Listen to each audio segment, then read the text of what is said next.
How to remove minimal age restriction on Instagram. Hey guys, welcome back to another episode. In this video, I'm going to show you the ways to remove minimal age restriction on Instagram. So in order to remove minimal age restriction on Instagram, you just have to follow the steps. First thing, go and log in into your Instagram account. When you're logged in, that's going to take you to the home page, and right on this page you just have to go and press the profile icon. Next, what you have to do is tap the tab bar icon, and while you're on this page, you need to scroll down a bit and you'll be able to find this option as created tools and order.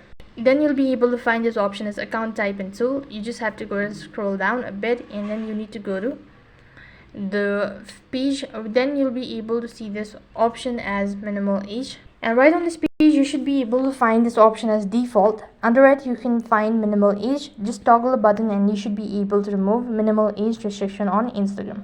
However, the following feature is only available in certain parts of the world, so if you're unable to see the option just like mine, then it means the following feature is not available in your region. So that is how you can remove minimal age restriction on Instagram. That is all for this video. I hope the video was helpful. Make sure to like, share and subscribe to our channel. Thank you for watching. See you in the next video.